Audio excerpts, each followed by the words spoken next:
and Jordan Rains, the IDP Hour, our first episode as part of the full-time fantasy podcast network. How are you doing, Jordan? What's up, Jarod? Not bad, not bad. Happy to be here. Excited to talk about, week two's matchup, some of our rankings, and just get hyped for Sunday, man. Dude, super excited. Guess we can start off with last night. I was shocked, full-on shocked that Vernon Hargreaves did what he did yesterday. Yeah, that was a big game for a corner. 12 tackles, 11 solo, and an interception. Yeah, that's a huge game for a corner. He's got like 45 total tackles in his career. Like this guy literally went bonkers yesterday. That's so awesome. So if you want my player of the week, I'm going to start with Vernon Hargreaves because nobody, including Carolina, expected that. Oh yeah, nobody saw that coming. So I'm just shocked about him personally. You know what's interesting while we're on that is it seems like, Tampa Bay's defense, coming to the year, everyone's talking matchups right now, and everyone's especially on the offensive side of the ball. It's like, oh, well, we got to play this because, they gave up the fourth most points to tight ends last year. And it's like we do this thing every year where it's like things are different, the Buccaneers defense sucks. Do they suck? Yeah, dude. Honestly, I think they look pretty good over the last two games. Yeah, they just shut down Cam Newton. They shut down Garoppolo. Cam Newton's a former MVP. He supposedly has the best weapons of his career, and they shut Christian McCaffrey the fuck down. That's shut him down for sure. That defense was stout last night, and it makes you really wonder. Especially now they did lose their starter, or their first round draft pick in Devin White. And they say it's not serious injury, it's just a grade 1 MCL sprain, which is good because obviously I think that can be real. But a grade 1 MCL sprain, he could be out a couple weeks. So yeah, especially if they want to take it easy on him. I don't know. It seemed like Bruce Arians on the sideline. He was just doing Bruce Arians things, which was being really upset about everything. But maybe they do give him a little rest. Levante David had a decent game last night, 7 tackles. There was I know they lost Gerald McCoy revenge game. I guess it was his game playing them, but they looked fine without him. Vita Vea had he had a sack, right? Yeah, Vita Vea had a good game. Vita Vea. Levante David, you expect him to do better, number one, because Devin White got hurt, so you kind of want to go get him.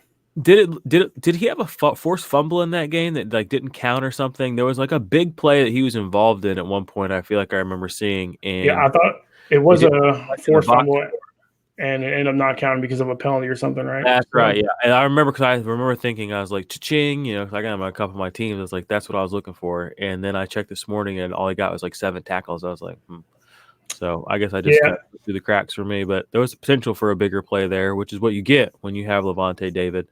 You have a guy who's a back-end LB1 pretty much every year, and it's off of stuff like that, being a high tackle producer and having big play ability. So.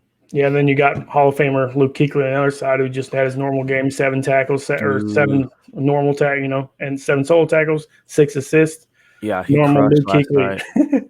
He crushed last night. That was the bounce back he needed after week 1 when he was just kind of a middle of the pack guy. And I think he kind of needed that because, it's kind of the first game without, Thomas Davis last week. And then, you expect Shaq Thompson to show up a little bit, but I feel bad. Kuechly back there. I feel bad for the Panthers didn't win. That's the thing. And they were talking about Jameis Winston. He hasn't won a road game since 2016 or something. It was good for him, but at the same time, it's I feel like the Panthers put up a good fight last night. Wasn't that their second home game? I don't know. Good, yeah, they're 0-2. I feel bad. The Panthers are a team that I've always kind of been partial to. They got good guys on there between Olsen, between Kuechly. I'm partial to Cam. He's definitely an odd fish. He's definitely an oddball. But he's a good guy, I think. He's never had a scandal type of situation. He's never he's a baller, he's in a position to go make mistakes. And he seems like he does take care of his business like that. So you gotta give him respect. And it's kind of sucked to see them lose last night and start 0-2, Yeah, I'm pretty sure they're 0-2 at home. And if you start the season 0-2, you have a 12% chance of making the playoffs. Oh, that's not statistically. Good. You know what the stat is for 0-2 at home starting the season? 0. Nobody Yikes. has went to the playoffs. Well, luckily he's in. He's not a good. It's a tough division, man. I mean, I was going to say that's a division where pretty much anybody could go to the playoffs. I mean, people, again, we count out the Buccaneers, but I've seen things that make me feel good about them. The fact that Mike Evans doesn't have to just be the alpha dog. Even last year, well, they were just kind of pass happy in general. Yeah. But anyway, the Chris Godwin truthers got a little love last night. The OJ Howard truthers, they're awful quiet on Twitter these days. But you and me been talking that from the beginning. I don't like any matchup that he has this year because I think they've got good defenses they play all year, and you and me have both been very low on him anyway. So he's one of those guys where it's like he's a stat darling, and we found that one stat where he was up there with the big dogs, and then we just said he's a big dog. And does the rise of Cameron Brate come back again? Exactly. Cameron Brate has been out-targeted him. Mm-hmm. He's had 2 red zone targets. Mr. I don't know. It's just like that's not a guy that I just don't. He's not an every week starting tight end 1. He's a streaming tight end. Exactly what Cameron Brate is. Exactly what a lot of tight ends are. And people wanted to just say he's a. I mean, they were throwing his name out there with, Kelsey and Ertz and Kittle. And it's just like, that's blasphemy, in my opinion, for a guy that and I'm with you. I mean, he's with the defenses that he has to go up against. I didn't like his matches in the beginning. And obviously, we're very defensive heavy, you and me. So we've been against him the whole time. And that's kind of where we're at with him. But I'll be honest, I'm happy with what we've seen out of Villa so far. When he did make that one play, I mean, he looked dominant in that moment at the very least. And, he kind of had a little bit of an injury thing over the offseason. So they were all over. That defensive line was all over Cam. Yeah, that Shaq Barrett guy. Mm-hmm. Woo, I don't own him anywhere, but as a couple of leagues I went and took a peek at him. Just I'll tell you got dude. They had a good push against San Francisco. They've had a good push against Carolina. And I've been big on Carl Nassib on that team, but I'm starting to think that maybe it's time to pivot, and think that the Shaq Barrett guy is going to get all that, maybe take over that JPP role instead of Nassib. So I agree. We could see. All right, so let's go on to our next topic. How do you feel about your guys coming up for the weekend? Yeah, I put my rankings out over the week. I think I did DL Tuesday, safeties Wednesday, and then or maybe I dropped my DL Wednesday, safeties Thursday, and I put out my linebackers today, which I had Kuechly at 4. I definitely say he's performed at least in that aspect. Yeah, he's an upper echelon guy, and it's like when you make rankings to some degree, it's when you have an upper echelon guy like that, like a truly elite guy, it's so hard to just take him out of your top 5 to 10. I mean, even on the offensive side of the ball, it's like even if someone like, I don't know who's a good example, like a Mike Evans has a bad week, you just can't drop him down that low because any moment they can come out and do a Kuechly, have 14 tackles. They can pull a Blake Martinez, 7 tackles and a sack. You gotta trust these guys. You gotta trust the known production. So that's kind of where I went with these guys. And Leighton Vander Esch at 1. I mean, I'm gonna go through your whole 12 right now. So Leighton Vander Esch, Corey Littleton, Bobby Wagner, Luke Kuechly, Darius Leonard, Blake Martinez, Devin Bush, Deion Jones, Jalen Smith, Quan Smith, Jermaine Edmonds, and Jerome Baker. That's your top 12 for the week. And I agree with it. I think it's pretty stout. I love Corey Littleton. I've been on Corey Littleton the entire season. And Leighton Vander Esch is, I think. He's going to lead the league in solo tackles. I would put, if I was a betting man, I'm not really a betting man. I do. Every time I bet, I lose. So maybe this is bad foreshadowing. But if I was a betting man, that's where I'd be betting. Because even last week, he didn't play 100% of snaps, and he still had a huge amount of tackles. Huge amount. He finished second team in tackles behind Xavier Woods. Yeah. But if you really watch the game, they try to stay away from him. Exactly, and he still finds a way to get there. It's wild. He's one of the best sideline to sideline linebackers. He reminds me a lot of Patrick Willis in that aspect.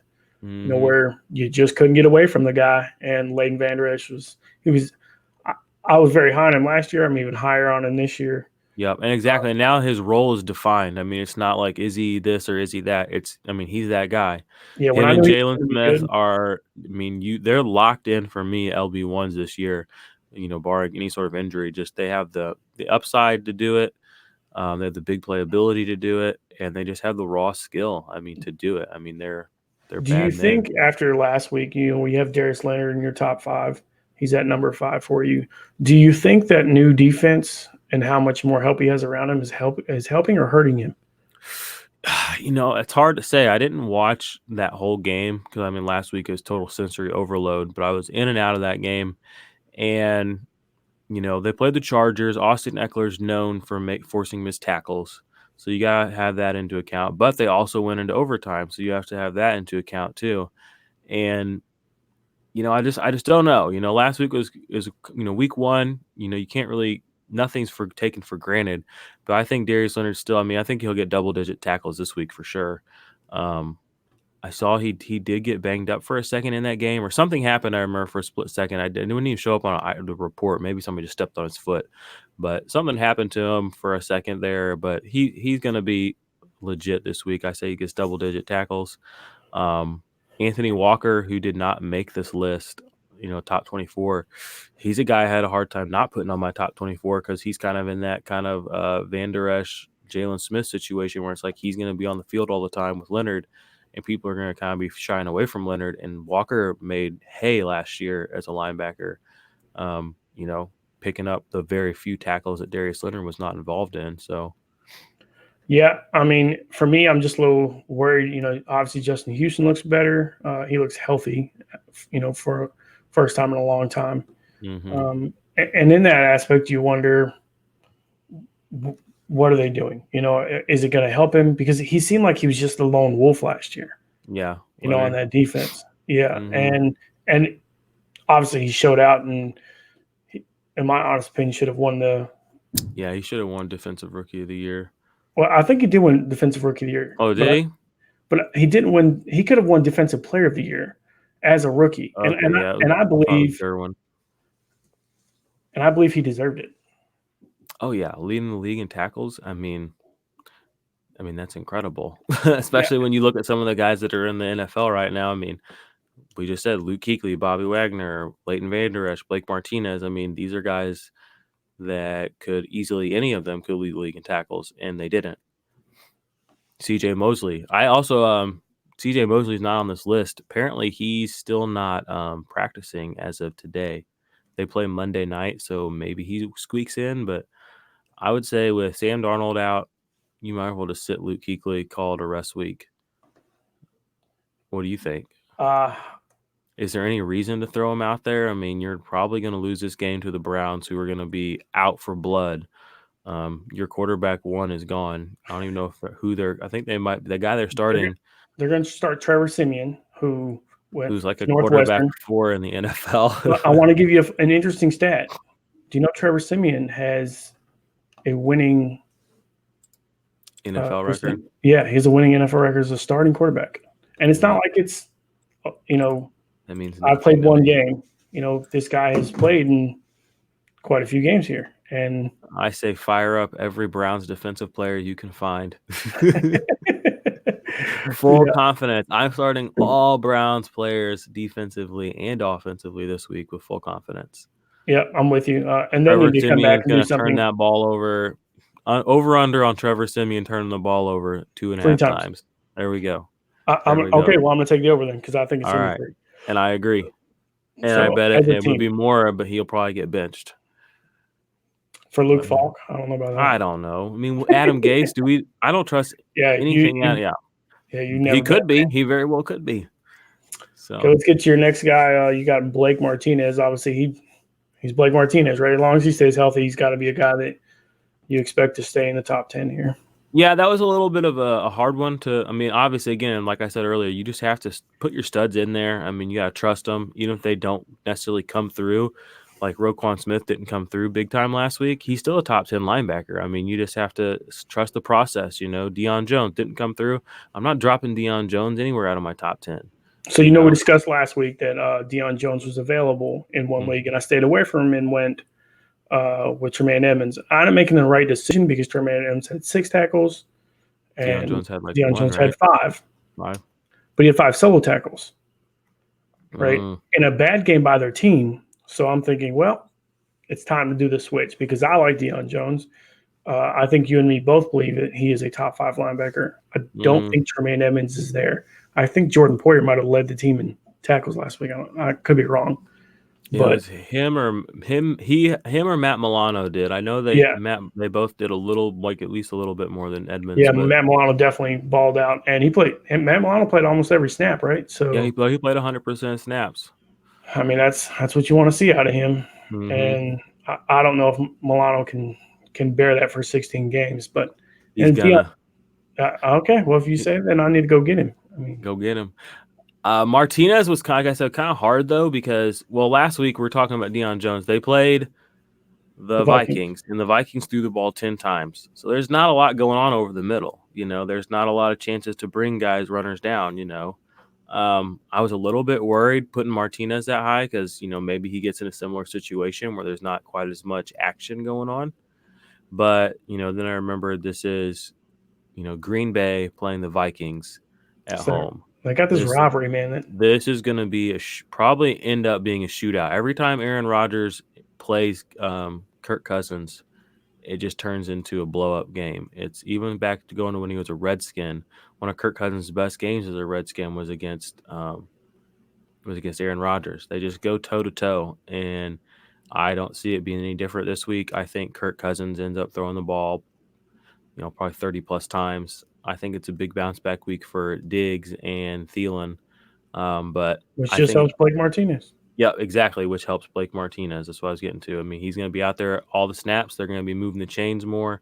They're going to be more big play opportunities, too. If there's anything else that Kirk Cousins is known for besides being able to shoot the ball when he wants to, is also being able to fumble the shit out of the ball anytime he gets a little bit of pressure. So I think Blake Martinez could come up with a fumble recovery this week, too, pretty easily, or maybe even get another sack like he got on Trubisky last week.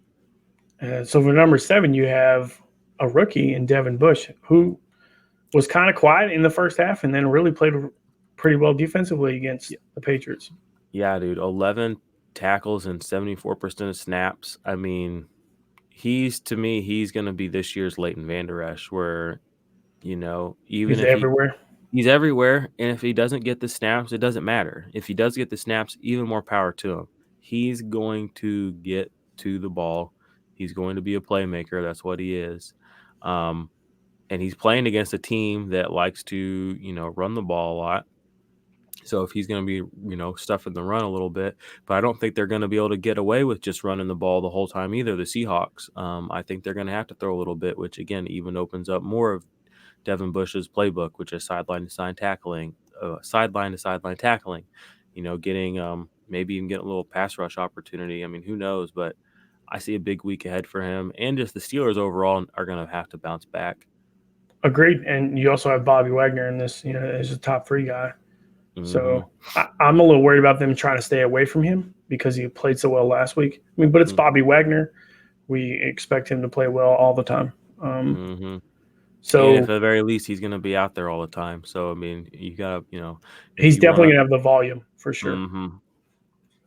And I like that. Let's go with – so we already talked to Deion Jones. We already talked about most of your guys here. And you got another guy that's on the same team. You kind of talked to him as Jalen Smith, and I'm with you. You got to love his athletic ability. Number 11, you have Jermaine Edmonds. Sorry, number 10, you have Quan Smith. Do you think he bounces back? Because he hit the first 2 tackles of the game last week, and then he kind of went quiet. Yeah, I think he does. I think last week's game was just a weird, fluky situation all around for Chicago.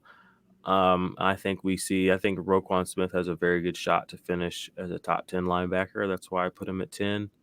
He's got big playability. He's got the snap counts. I think he can do it.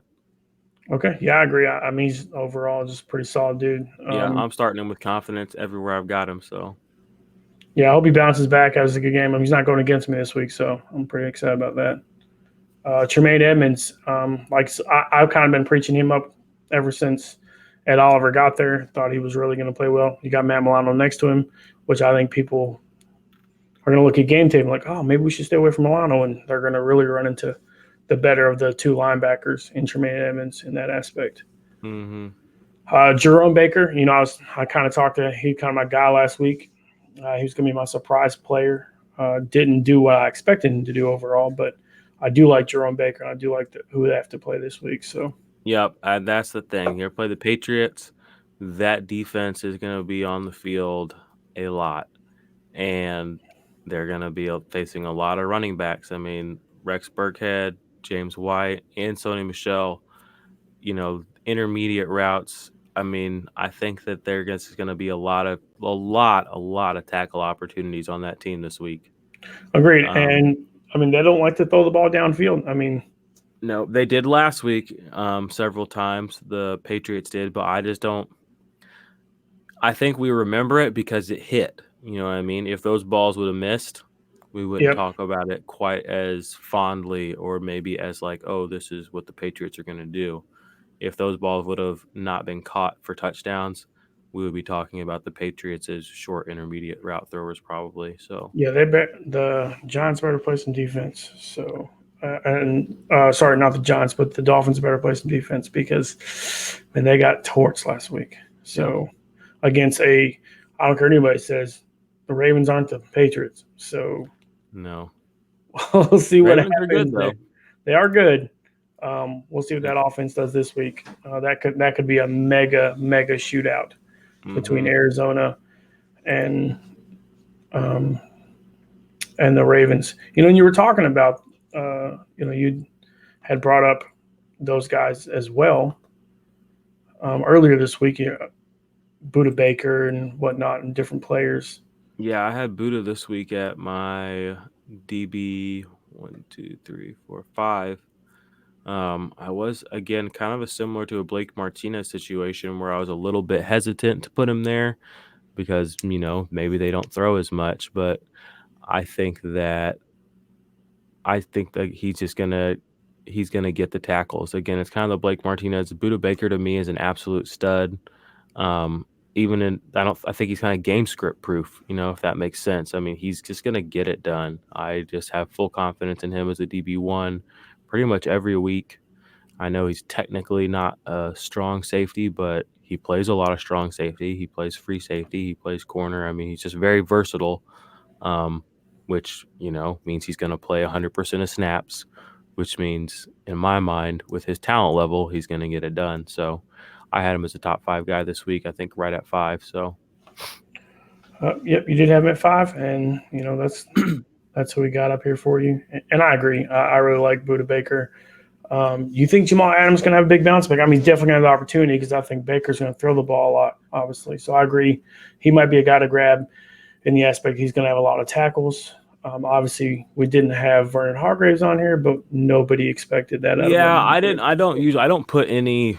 I don't put any corners on my. Not like I'm segregating against them, but I just don't have any confidence in corners or in any real corners to project what's going to happen because they're so much more dependent on if the ball is coming towards them. Yeah, the safety can go towards the ball. So. Somebody on Twitter pointed out on this picture that's showing up here on our screen that this is Buda Baker's number from last year. And I was like, we only played one game this season. I was like, you think they have a badass picture like this up of him so fast? Come on. I was like, I did. I mean, I pulled the coolest picture I could off the internet of him, and I made it into this graphic for you. Be happy. Exactly. I mean, still Buda Baker. Well, I mean, exactly. I put his high school picture up. See what y'all think. I just thought it was kind of funny. John Johnson, man, it's crazy that we have 2 guys from each group. In one we've got Corey Littleton, who is completely balled out last week. Mm-hmm. Forced fumble, interception, 10 tackles. I believe he led all defensive players in points. And then you got John Johnson right behind him. My question to you is, what are the Rams doing? I mean, are they that good? Because Carolina don't look that good. The Rams are good. Jared Goff is okay, and he's slightly less than okay on the road. But I think their defense has the guys to kind of hold it together. You know, I mean, you saw them pull off that win against the Panthers last week. I mean, they have absolute studs at certain spots. I mean, in John Johnson, for IDP purposes, in Corey Littleton, who's a great coverage linebacker, and in defensive end / defensive tackle Aaron Donald, who was very quiet last week, but he's back-to-back defensive MVP. He's real. So, I mean, their numbers speak for themselves. Their skill speaks for themselves. Their coaching staff speaks for themselves. You know, they're studs at their spots. I did move Aaron Donald down a little bit this week comparatively to the other two guys. Just you know, he didn't produce, but his position's so much. It's a little bit more boom or bust, you know. But we talked about this before the season, and I said Aaron Donald is going to drop off because Ndamukong Suh's gone. 100%, you did say that, and I think you were onto something. I mean, I think he's just facing a little bit tougher. He's just having a little bit harder time getting through. They got to double team him now. You ain't got to worry about it. You know, when you worry about Ndamukong Suh. Yeah, and you can't cover him properly. And when the only other guys now on that defensive line that are even a thought process really is Dante Fowler, who's been very underwhelming since he joined the league. He's serviceable for real football. He's not really even serviceable for IDP. And they have that other outside linebacker, Sam Obukin or something, Ubakin. He had a really big game in the playoffs last year, huge game. Or maybe no, it wasn't the playoffs game, it's that Chiefs game. He had like 2 touchdowns in that game. Massive game for him, but he really, besides that one boom, you know, he's underwhelmed. So, like you said, I think Aaron Donald's going to be having a tough time this year. And we saw the same thing happen to J.J. Watt this week too. Jadeveon Clowney's gone, and J.J. Watt is 0 for 0 for 0. I mean, that's not. I mean, because you can double team him now. You can double team Aaron Donald. You weren't doing that last year because you had to worry about other players on that line. And I think that's the biggest key to this, what people are kind of realizing. And that's pretty interesting. You know, we talked about last week the Bengals defense and Sam Hubbard. Did you see how they lined up against? Well, it's funny because how the Patriots lined up against the Rams in the Super Bowl was basically to cut off the edge rush. They didn't want him. They didn't want him around the side. And if I'm worried about Joe Mixon, I'm worried about him getting around the side because then he's gone. So they ran the exact same defense that the Patriots ran on the Rams to stop the edge rush because the Rams obviously had Gurley and Anderson, and they shut them down. When they did that, they completely shut the Bengals down, which was genius in the aspect that that's what you got to do. Now, do I think every team's going to do that? No. If they're smart, they probably will. But I don't think that's going to happen. Obviously, I don't think Mixon and I play this week. No, if he plays, I think that's short-sighted by that coach. Yeah, high ankle sprain. But they're slim. They lost. Yeah, they lost one running back. Yeah, in the preseason to a knee surgery. They lost another back last week he'll probably be out for a couple of weeks in a knee injury. Now you've got Giovanni Bernard and Joe Mixon. If you lose the other one, you're going to be searching. They might be in that sweepstakes to go get some Melvin Gordon. So, you know, who knows? I mean, you lose too many guys. That's what you're having to deal with. Yeah. Well, a new guy on the defensive back rankings for this week was Kareem Jackson. I kind of waited to see how things went with him. See, me and you would have been. That's why I've been hot. He's in my league. I started him last week, and I think everybody hated me for it. Yeah, he had a great week. He started at strong safety. He played pretty much all the snaps, if I remember correctly. And that Denver offense is bad, so he's going to be on the field a lot. So I put him into my top 10 this week, and I feel very comfortable and confident in that. The fact I like Kareem Jackson when he was with the Houston Texans. They parted ways. I bought him really low because they said, oh, he's going to be a corner. I'm like, man, are you guys not watching like when they originally said like, man, he's going to be a playmaking safety for us? Am I the only person that picked this up? Because I got him as about as low as I can get him. And then I saw that he was on so many waiver wires in all my other leagues. I'm like, buy. I went and got Kareem Jackson on 3 different leagues on a waiver wire before the season started. And boom, he's a safety, and boom, he has a good week. Against, let's be real, nobody thought the Raiders were going to be as good as they are. No. And the Raiders balled out last week. So yeah, it's going to be interesting to watch. But I don't know if we read off the actual top 12. Yeah, well, I'll go with it. Number 1, Jamal Adams. Number 2, John Johnson. Number 3, Harrison Smith. Number 4, Jabril Peppers. That's an interesting one. Number 5, Budda Baker. Number 6, Landon Collins. Number 7, Jordan Poyer, who I love. Kareem Jackson, number 8, who we just talked about. Number 9, Justin Reed, who we're both very high on, especially with the other guys leaving. Number 10, Adrian Phillips, which he better step up because he didn't do anything last week. Number 11 is Antoine Bethea. And number 12, Trey Boston. It's funny that you have Antoine Bethea in it because I believe somebody asked us last week right before game time, hey, should I start this person or this person? And I think it was Bethea and Peppers. It was both of them. It was. And I was like, you know what? Start them both. It was start them both. I like Antoine Bethea. I'm a fan. And you're high on Jabril Peppers. You have been. Yeah, I just think he offers a little bit more as far as big he's play. Super athletic. And to me, I like he has the upside. You kind of know what you're getting with Bethea. Peppers could come out and surprise everybody. Interception, sack, 10 tackles. I don't think that Bethea's got that in his bag. Not to say that Jabril Peppers is going to do that, but I think that that's in the realm of possibility. And he could bust off, a punt return touchdown or something. Yeah. And for him, again, it comes down to the fact that the Giants suck on offense, and they have nobody to throw to besides Evan Ingram and Saquon Barkley. Sterling Shepard's out with concussion. Latimer's got something wrong with his leg. OBJ's gone. Corey Coleman's on IR. I mean, they best have Evan Ingram. They're gonna turn the ball over on downs. They're gonna turn the ball over just in general, probably trying to throw to these, third and fourth and fifth string wide receivers. I think that the defense is going to be on the field a lot for the Giants, and I think that that's going to translate into some really good IDP players from the Giants this week, and he could very easily lead the way. Yeah, I'm with you. I would love to see him have a good week. Obviously, they traded for him. They're going to spend some money on him if they decide to keep him long term, I think. And I'd like to see him do that. I mean, I really would.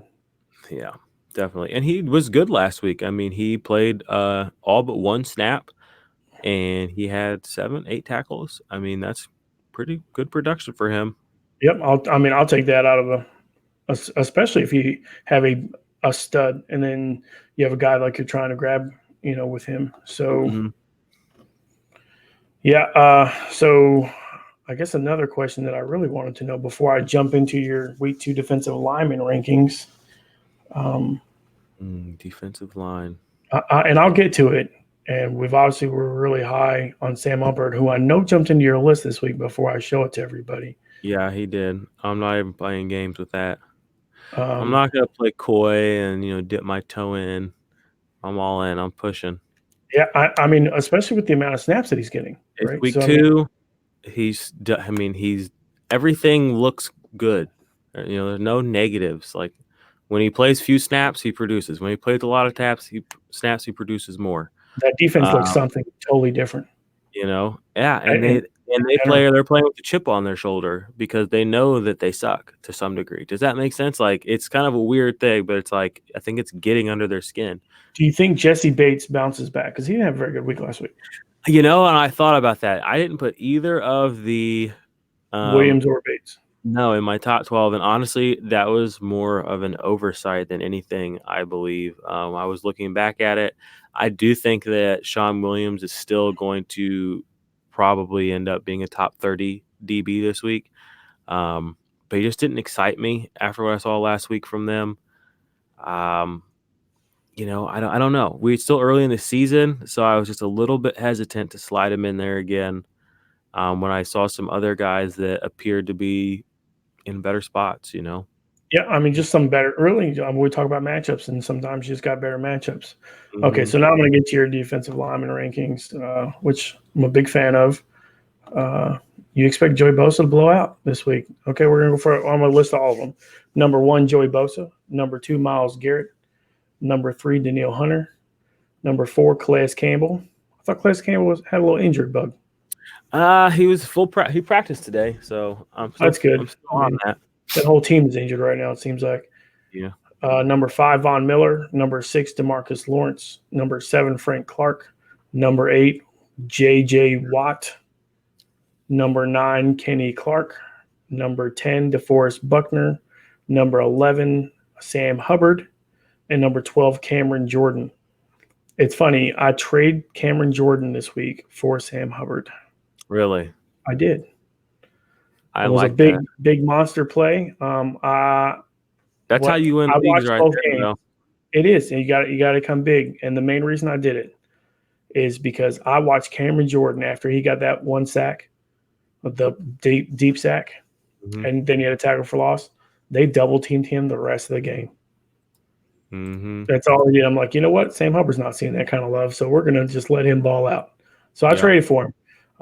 In that trade also went and got CMC. Those are my two main targets. I ended up getting Robbie Anderson and another player, Chris Thompson.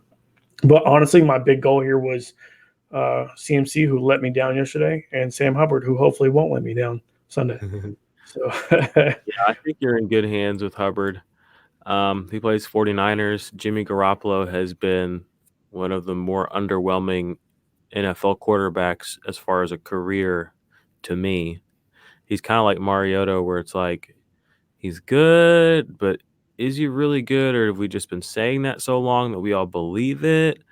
Or I just don't know. I mean, I feel like the jury's still out on him. He throws a lot of picks. He doesn't seem like he's not a play. I haven't seen Jimmy Garoppolo be a playmaker. Let's put it that way. He's been a game manager. Exactly. And that's even saying he plays a Bengal this week. I've seen Andy Dalton be a playmaker. I've seen it. I have never seen Jimmy Garoppolo be a playmaker. Does that make sense? For sure. I mean, I don't think Jimmy Garoppolo. And I think once they start bringing that pressure, I mean, even if it's not Sam Hubbard, even if it's Geno Atkins, I mean, he's going to get flustered, and I think that's going to give everybody on that Bengals line an opportunity to just showcase again kind of what they did last week. Yeah, I agree. I like it. We're going to go down the list this time. You put somebody back on the list last week that you were really high on, but he let you down, and that's DeForest Buckner. Yeah.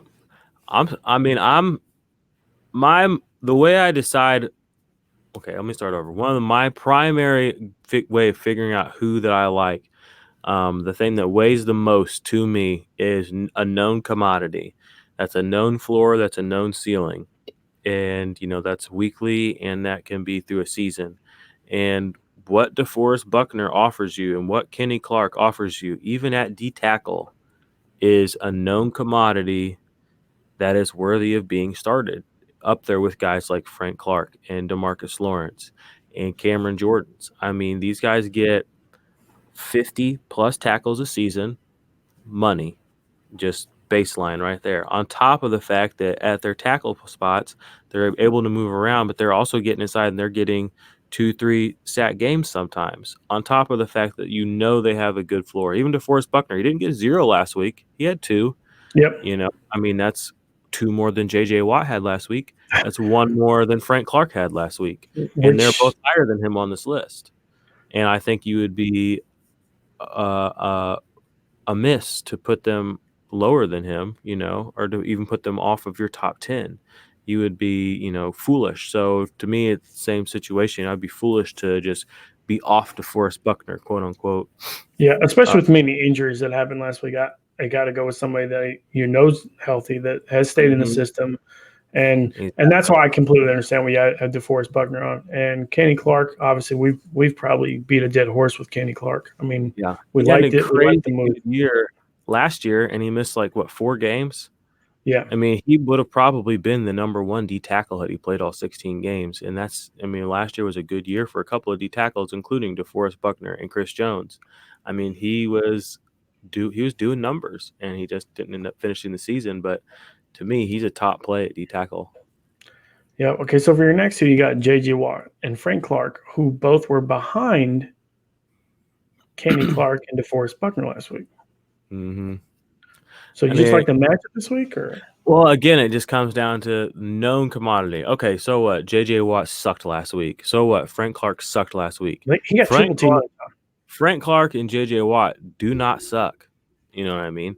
So you have to stick with them. You know, I mean, it's the play. The play is to play them with confidence, and when they ball out, you rub it in the face of whoever you beat, and when they suck, you crawl back to your cave and eat your pizza and drink your beer, and you roll them out next week. You're right. I mean, J.J. Watt's going to figure it out. Yeah, J.J. I mean, you would be – how do you not play these guys? I mean, who would you have that you would play ahead of J.J. Watt and Frank Clark? You know what I mean? Sam Hubbard. If it really came right down to it, I'm telling you right now, because you and me have obviously been high on him, and I watched that dude obliterate Oklahoma's offensive line when they played Oklahoma twice, and Oklahoma had the number 1 offensive line in college football for 2 years in a row. I don't care what anybody says, top offensive line. All four of those guys are starting for an NFL team right now. All 4 of them. He just ran through them. And he just ran through them. So if I knew that then, I knew what he was going to be once he got his shot. And he proved that last week. Yeah, and that's why I really, really like him. I mean, I think he's as good as J.J. Watt is without the injuries. And I'm not trying to just blow this dude up. I'm being dead honest. Watch out. Sam Hubbard crazy. It's scary to say that, but when I've watched him play, when I've watched his highlights and I've watched his play, I mean, you're right. I mean, he just looks so natural. You know, he's so athletic. He really is. Randy Couture, if you want to take it back to early UFC days, the natural. It's like Sam Hubbard, the natural. It's just I'm just good at being a defensive end, and I didn't even start playing football till 3 years ago. So stuck on that. I'm gonna wreck you. Yeah. And that's kind of how I feel. And, maybe he could end up being a, IDP MVP, because he costs nothing. Nobody was drafting him. I got him on all my waiver wires are super late. Up until right before the season started, I was in 1 or 2 drafts where he did actually get snatched ahead of me because I just kept pushing him because I was able to push him all off season and just get him whenever the hell I wanted, So maybe something up on it, but. Huge fan. Mm-hmm. Okay, let's get to your top 6. Number 6, DeMarcus Lawrence. I mean, you got to expect him to be better, a little bit better this week. It's almost like they played away from him last week. Yeah, they play the Redskins, whose offensive line is one of the most questionable in the NFL at the moment. Without Trent Williams, for sure. Somebody else got banged up too, I think. So, I love Case Keenum. My love for Case Keenum is well documented. If you go way, way back in my Twitter highlights or my timeline, I've always been a Case Keenum guy. He just seems like a really good player, really good. And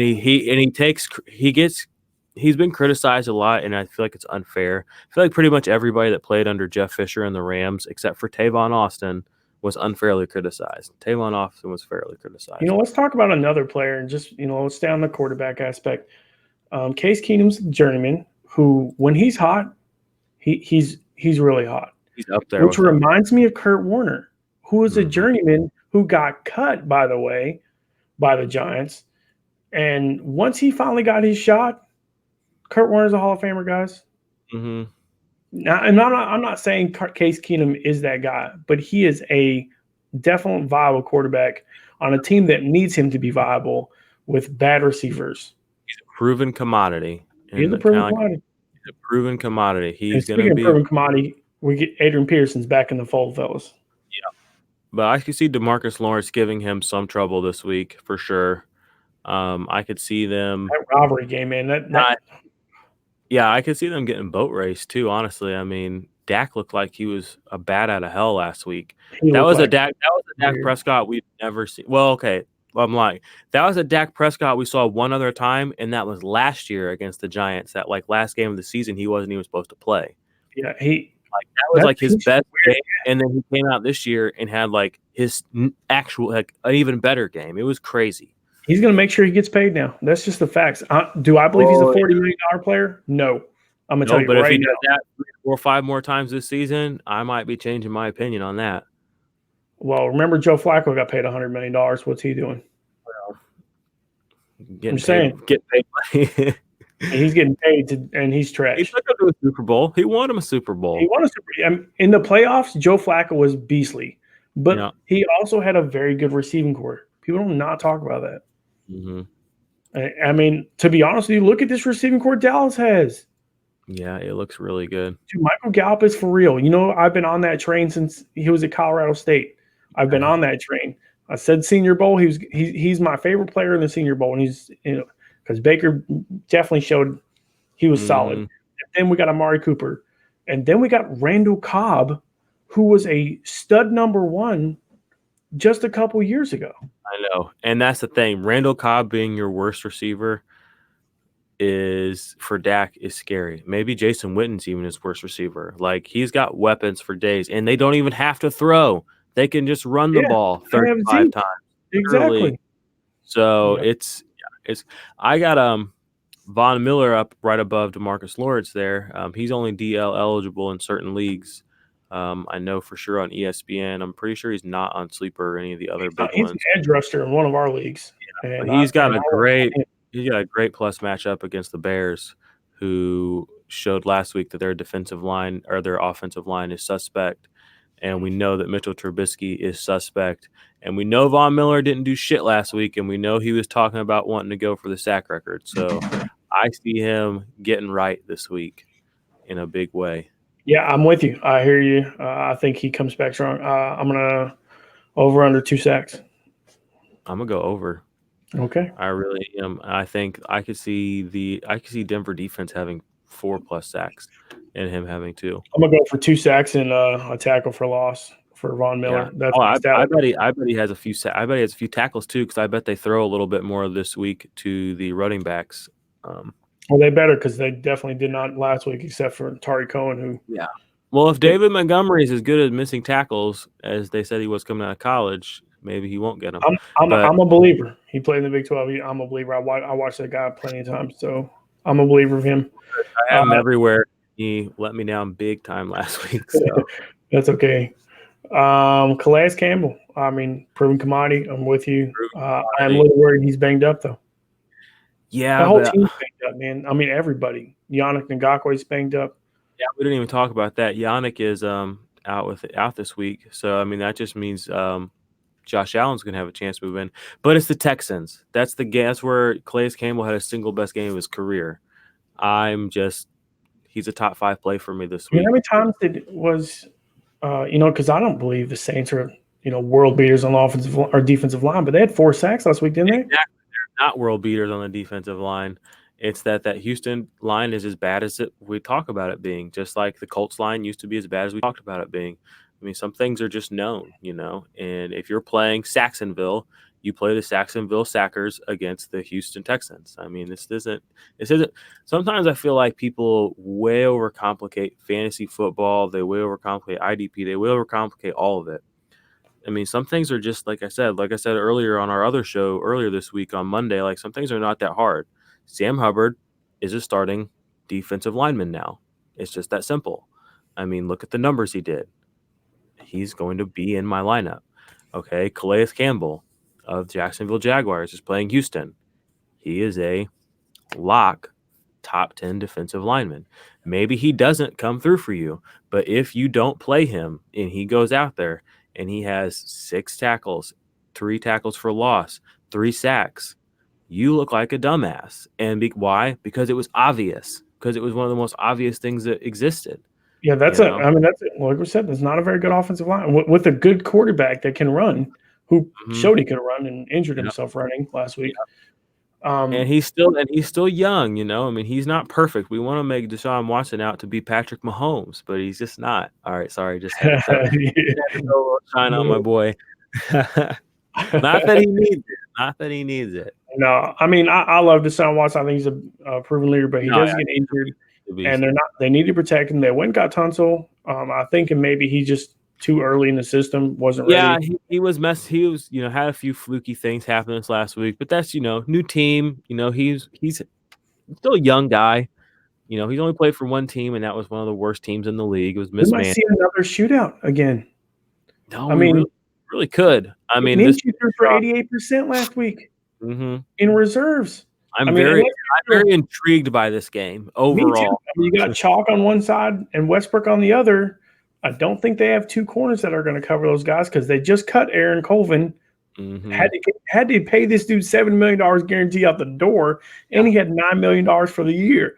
It might turn into a barn burner, right? I mean, so they're cutting Aaron Colvin. Don't know who they're going to bring in. And the Texans are going to want to win this game after that heartbreak they had, and for sure. I mean, it might be a shootout. This might be one of the games to watch. Danielle Hunter is your number 3 guy, and well, we are talking. Danielle Hunter is one of the top defensive linemen in all. Another proven commodity. Yep. The Vikings again. That's a tough one. Well, I say it's a tough one, but the guy that he would normally face might be injured. Really, and Bakhtari. So if that's the thing, then yeah. Go give me some Danielle, bro. That makes it even more intriguing. Go give me some Danielle Hunter. I mean, Aaron Rodgers got sacked 5 times last week. He got banged up. I know that. They came after him. And I mean, they weren't threw a prayer to Jimmy Graham. Yep. Prayer. Yep. Here, God, please help me. And Danielle Hunter's he's a hunter. He's literally Danielle the Hunter. I mean, dudes. That's why he's the background of this graphic. I mean, he's a bad man. I don't know if you watched his highlights from last week. He didn't put his stat sheet didn't pop, but if you watched him play, he was popping. I mean, everything he did was smooth, fluid, fast, aggressive. I mean, he's primed for a huge game, and I mean, a division game against a banged up line. I mean, perfect match made in heaven. Sign me up. Okay, for your last two, I've got Myles Garrett and Joey Bosa, which I think would be a coin flip. And because you said earlier, like, hey, give me all them brownies. And Myles Garrett, you think about this, they had 18 penalties, 9 of which caused first downs on third downs. That is ridiculous. He would have had 2 more sacks last week if it weren't for penalties on the backside. That would tell you, I mean, and I said, Myles Garrett, let's go get this guy. We talked about last week. He could be an MVP this year. And man, Trevor Siemian better watch out. Myles Garrett is gonna come eat some lunch. He's gonna strip. So I could see a big play. I mean, he could do sack, strip, sack, fumble recovery, touchdown. I mean, he could do it all this week. And see, we're talking about guys that help. He wants revenge. This is a Myles Garrett revenge game on Greg Williams. Yeah, so for sure. He is going to ball. I do not see a world where Myles Garrett. We talked about this earlier. Guys that help other guys. Sheldon Richardson definitely helps Myles Garrett. Yeah, you talking him up earlier this week too. I did. I went and got him. I went and got him. All right, for your last guy to close out our show, Joey Bosa. Yeah, the stud. That dude looked unstoppable last week. Did he not? Oh yeah, he did, and he didn't. Again, his stat line didn't really pop, but it was one of the more productive defensive lineman stat lines. That game was just kind of a weird overall game, but it just reminds you that Joey Bosa is a go-getter. I mean, he's never going to goose you ever. I mean, the injury, he didn't look injured at all to me. I mean, he looked good. They know the foot soreness was a concern in the offseason, but I didn't see anything to make me worried at all. Did you? No, and you know me, I'm weary of the Bosas, but he looked as good as he ever has looked. Exactly. And that's the one thing that I've been worried about, and really wanted him to play well. How many quarterback hurries did he have last week? I mean, he might have not went crazy, overall, but he definitely played very well last week. I mean, this dude's got 30 sacks, man. So. And he missed a lot of time in his career. He missed a lot of time. He still has 30 sacks. So go get this. He has 150 tackles. So go after him. I mean, he's definitely that's incredible production for a linebacker, or not linebacker, a defensive end. Agreed. He had 2 QB hits last week, but only 1 sack. So 2 QB hits. I think he had 5 hurries last week, which could have been sacks, guys. Let's talk about that. And that's against one of the best offensive lines in football. And this week he gets to play a much weaker offensive line against the Lions. So, like I said, he's my number 1 guy. You're starting. To me, you're starting without hesitation 1 through 8 on this list. Joey, Miles, Danielle Hunter, Calais Campbell, Von Miller, DeMarcus Lawrence, Frank Clark, and J.J. Watt. When you get to Kenny Clark, DeForest Buckner, Sam Hubbard, and Cameron Jordan, I mean, that's kind of a pick. They're all solid plays, but they're kind of pick your poison. I mean, there's other guys, all these rankings are up on my Twitter at 50 Shades of Drunk. It's on this little feed if you're watching on YouTube. But all these rankings, 1 through 24, I posted them this week, but those are all locked in guys, 1 through 8. And then after that, 9, it's kind of pick your poison. Do I play Kenny Clark? Do I play Aaron Donald, who didn't even make my top 12 this week? They both could do similar numbers. I mean, it's kind of pick your poison, but I think there's wiggle room with guys outside of those top 8. Whereas it's kind of like you pick them, you decide, but I don't think there's a decision to be made with those top 8. Like, you play those guys, and if you don't want to win fantasy football. That's for sure. Yeah. People scare away, and that's why you're probably 5th or 6th in your league. You might think you're pretty good and you're finishing 5th. Or you might even finish 3rd. Because you're trying to get cute, and I'm going to play the matchup this week, and I'm going to sit an absolute stud for this guy who plays a weak offensive line, and I'm going to look like a complete fool. And my league mates are going to run my name through the group chat dirt all week. Nobody wants that. Don't do that. Don't be that guy. For sure. Yep. But I guess that's everything we got today. We got the live cast on Sunday morning. I'm sure we will put that up on our Twitter feed sometime between now and Sunday, once or twice at least. Get your questions ready, start sits. If you guys do want our help, picking your poison per se, and whenever we make the wrong decision, spam us, tell us we're stupid. No, I'm just kidding. Don't do that. I would love, challenge me. I like when people, but don't come at me after. Don't say, oh, this is gonna, if you come at me in the show and you tell me I'm wrong and you're in a break, guess what? I will give you props. If you come at me 4 days later, oh, I told you it was gonna be this, and you didn't come up here and talk to us on the chat, then guess what? Why didn't you play? I will help you make decisions, but we can't make your decisions for you. So, but we'd love to help. I mean, we ask each other sometimes too, like this or that. I mean, this isn't an exact science. It's this is a quantitative and a qualitative thing we do. I mean, and you got to analyze it all and make the best decision for you and your team. So join us Sunday if you guys have any start sit questions, any matchup questions. We're just we're going to kind of do like this, talk a little bit. Answer any of your questions, then we're going to settle in and watch football all day Sunday with you guys. So okay, for me, I'm out, and I appreciate you, Jordan. Yep. Until next week, guys. Hope you win your matchups, and follow us on Twitter and keep up to date. Okay, let's go.